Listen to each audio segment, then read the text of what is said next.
السلام عليكم. رسميا قرعة كأس العالم 2026 مجموعة الموت ومشاركة المنتخبات العربية بهاي البطولة. راح نحكي رأينا من دون عواطف، راح نحكي رأينا من دون محاباة، لأن بطولة كأس العالم ما لازم تكون فيها مجاملات. قبل ما نفوت بالتفاصيل ونحكي عن قرعة كأس العالم 2026، بتمنى إذا عجبك الفيديو تعمل اشتراك بالقناة، تفعل زر الجرس ولا تبخل علينا بالله. يلا على التفاصيل. شوف يا صديقي العزيز، رح نبدأ بشكل مباشر من المجموعة الأولى، مجموعة المكسيك، كوريا الجنوبية، جنوب أفريقيا، ومنتخب أوروبي من الملحق الأوروبي. هاي المجموعة بشكل عام أنا شايف بصراحة أنه رح تكون مملة نوعا ما بالنسبة لنا، يعني كمتابعين. ما فيها منتخب كبير، منتخب عظيم، إلا إذا أجا منتخب من الملحق الأوروبي وعمل هيك نوعا ما إشكال. لكن بشكل عام سواء جنوب أفريقيا أو كوريا الجنوبية ممكن يعني ينافسوا، لكن المنافسة ممكن تكون بين منتخب المكسيك والمنتخب اللي جاي من الملحق الأوروبي. بصراحة يعني كوريا الجنوبية بيعملوا ببعض الأحيان نتائج إيجابية، بس ماني شايف إنه هاي المجموعة ممكن تكون بالنسبة لنا ذو اهتمام كبير. يعني هذا رأيي الشخصي. ممكن الكوريين الجنوبيين يتابعوا هاي المجموعة بشغف، بس بالنسبة لنا ما بظن انه هاي المجموعة راح تكون هي المجموعة الأجمل لمتابعة مبارياتها. أما المجموعة الثانية فالمجموعة بتضم منتخبات كندا أيضا من مستضيفي البطولة مع المكسيك، ومنتخب قطر وسويسرا، ومنتخب من الملحق الأوروبي. هاي المجموعة بالنسبة لمنتخب قطر ما أنا مجموعة صعبة أو من الأصعب، بس على المستوى اللي عم بنشوفه بمنتخب قطر ما لازم نرشح منتخب قطر للتأهل من دور المجموعات، وإذا تأهل أكيد راح نكون مبسوطين. بس بشكل عام منتخب قطر مطالب أنه يقدم نتائج نوعا ما إيجابية، تعادل، فوز بأحد المباريات، كونه قدم نتائج كارثية ببطولة كأس العالم 2022 على أرضه. فالامر اللي عم يتطلب يعني انه نحكي عنه حول منتخب قطر انه نتائج ايجابيه افضل من النتائج اللي عملها بال 2022. هذا اقصى شيء ممكن تطلبه من منتخب قطر، لا اكثر ولا اقل. لان بصراحه المجموعه ما هي المجموعه الاصعب، بس خبره المنتخب القطري اقل من بقيه المنتخبات، خصوصا جاي منتخب ملحق أوروبي، ومنتخب كندا مستضيف البطولة، وأيضا منتخب سويسرا مانو منتخب سهل على الإطلاق. فبالتالي المجموعة بالنسبة لمنتخب قطر هي لحتى نشوف نتائج إيجابية أفضل من النتائج اللي شفناها بكأس العالم 2022. لأن بوقتها بصراحة أنا من الناس اللي ما انتقدت المنتخب القطري، عذرت المنتخب القطري. نعم أنت مستضيف البطولة، بس ما عند اللاعبين خبرة المشاركة ببطولات كأس العالم. أول مشاركة كانت لمنتخب قطر، هلا ثاني مشاركة. بدنا نتائج إيجابية أفضل من نتائج 2022، لا أكثر ولا أقل. المجموعة الثالثة بتضم منتخبات البرازيل، المغرب، اسكتلندا، وهايتي. هاي المجموعة الناس اللي تابعت مونديال ال 98 أكيد بتتذكر مجموعة البرازيل واسكتلندا والمغرب، وبوقتها النرويج كانت موجودة. هاي المجموعة يعني بتذكرنا بمونديال 98. أنا يعني أول مونديال تابعته هو مونديال ال 98، ومن وقتها عندي حساسية من المنتخب البرازيلي. فتخيل يعني من وقتها حرمت نفسي من تشجيع منتخب البرازيل، لأن حسيت أنه المباراة الأخيرة للمنتخب البرازيلي تهاون فيها ومن هذا الكلام، ومنع منتخب المغرب جيل مصطفى حجي ويوسف شيبو من التأهل من دور المجموعات. هالمرة يعني المنتخب البرازيلي سواء أحب أو ما أحب، منتخب المغرب مرشح للتأهل من هاي المجموعة. منتخب المغرب ليس مثل كثير من المنتخبات العربية اللي رح نحكي عنها، مو جاي لحتى يعمل كم نتيجة إيجابية، أو جاي لحتى والله يعطيك نوعا ما تعادل على فوز أو مباراة عادية. لا، المنتخب البرازيلي لازم ينافس المغربي لازم ينافس البرازيل على صدارة المجموعة. هلا منتخب اسكتلندا قدم تصفيات مميزة جدا، ومنتخب هايتي هو الحلقة الأضعف بطبيعة الحال، لكن بشوف انه منتخب المغرب حتى ممكن ينافس على المركز الاول. فهاي المجموعة ما بشوفها صعبة على منتخب المغرب ولا على منتخب البرازيل، لكن بنفس الوقت انت بكأس العالم ما بتعرف شو ممكن يصير. بس منتخب المغرب لازم يرد الثأر على المنتخب البرازيلي، وما ننسى مونديال 98. المجموعة الرابعة واللي بتضم الولايات المتحدة الأمريكية، باراغواي، استراليا، ومنتخب من الملحق.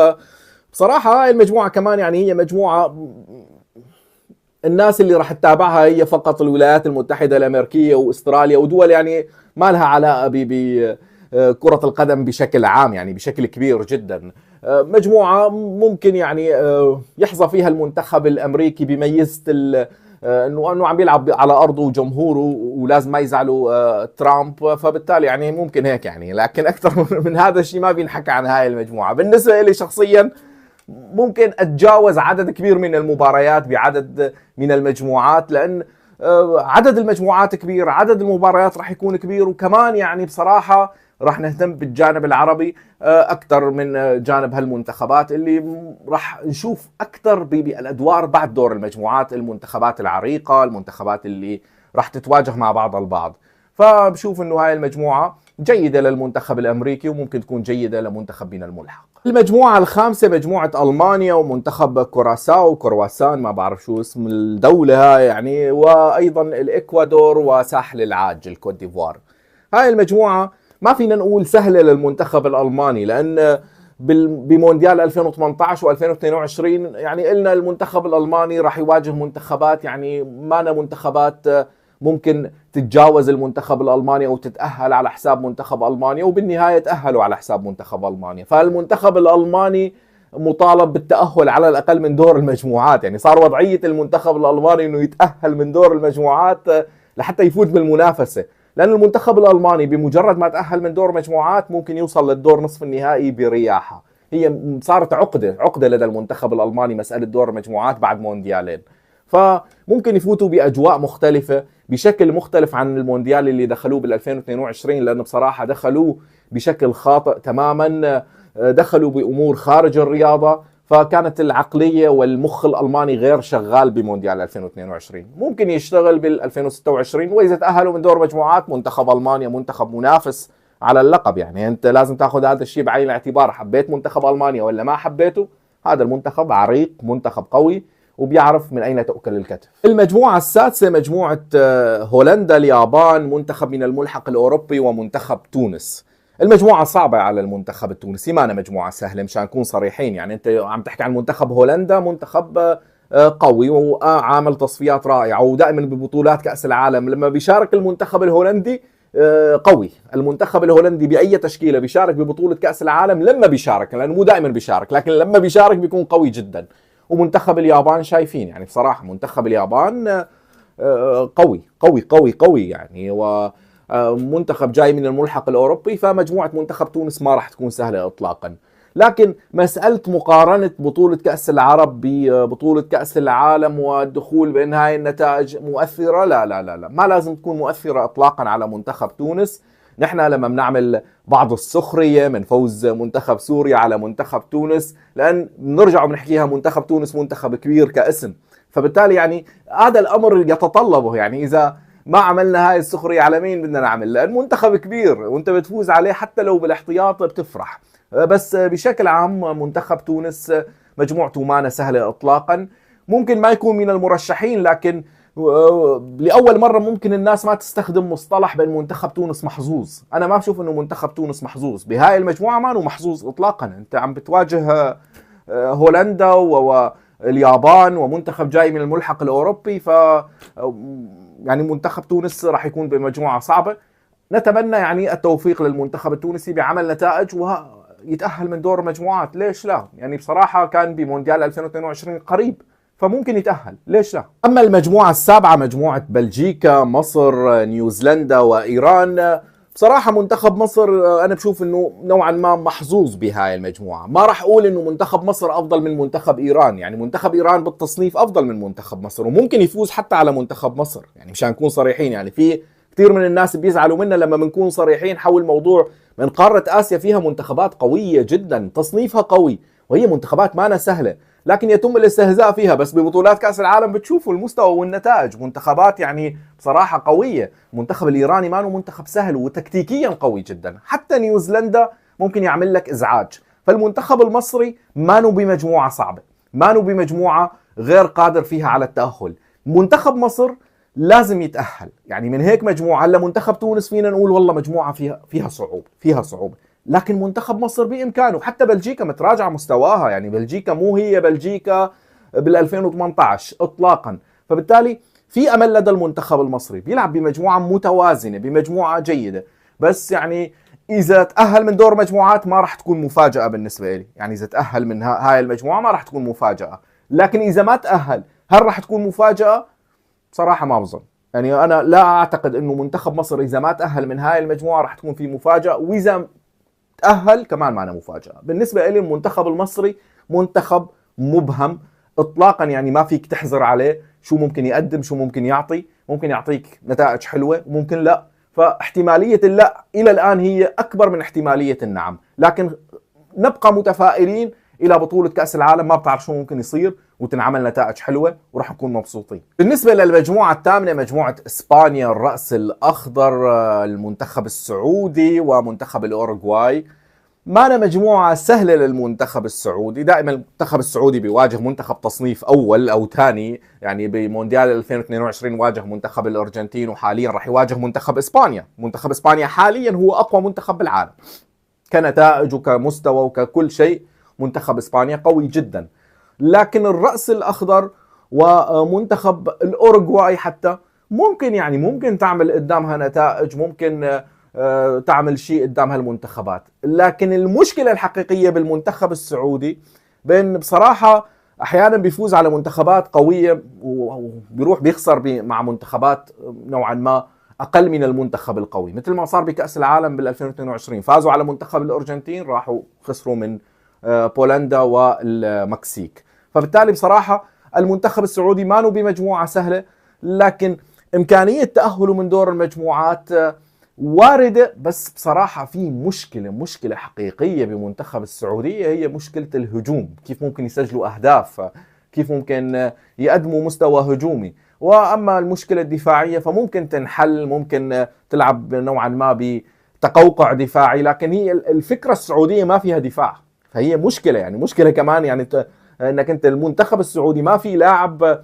تحس انه هو مدافع، يعني بيعرفوا يدافعوا. الغالبية العظمى بيهاجموا، لكن ما عندك مهاجم دائما هو الليدر، هو اللي بيسجل اهداف. في سالم الدوسري لكن ما هو مهاجم صريح. فهاي هي مشكلة المنتخب السعودي. اما بشكل عام المجموعة مانا مجموعة الموت، لكن كمان مانا مجموعة سهلة اطلاقا. مجموعة فيها اسبانيا، فيها الاوروغواي مرشحين بقوة. منتخب الرأس الأخضر والسعودية ممكن يكونوا متقاربين، لكن الأوروغواي وإسبانيا بمستوى مختلف. المجموعة التاسعة هي مجموعة الموت قولا واحدا، لأن فيها منتخب فرنسا والسنغال والنرويج، وممكن يتأهل فيها منتخب العراق. يعني ممكن تلاقي من الملحق العالمي منتخب العراق، مو لأن المنتخب العراقي فيها مجموعة موت، لأن فيها 3 منتخبات مرشحين للتأهل. يعني أنت بتحكي عن منتخب فرنسا أكيد مرشح، ومنتخب السنغال من أقوى المنتخبات الأفريقية، يعني ما نو جنوب أفريقيا، لا منتخب السنغال منتخب ممكن يتأهل ويعمل نتائج. وأيضا منتخب النرويج قدم تصفيات خارقة للعادة، أهداف هالاند، لعيبة يعني بصراحة سورلوس. مجموعة صعبة جدا. فإذا تواجد المنتخب العراقي يعني شفت بعض التعليقات فيها نوع من الاستهزاء أو الخوف، أو خلونا ما نتأهل. لا يا عمي، أنت رايح لبطولة كأس العالم مو لحتى تحقق كأس العالم ولا حتى تتأهل من دور المجموعات. أنت بكل تاريخك مرة تأهلت، فلازم تعملها مرتين وثلاثة وأربعة، وتشارك بدور المجموعات وتلعب مع عدة منتخبات لحتى يصير هذا الموضوع تحصيل، يعني تحصيل خبرات، وبعدها تتأهل من دور المجموعات. يعني منتخب المغرب مو فورا صار رابع العالم، متأهل عدة مرات لبطولة كأس العالم.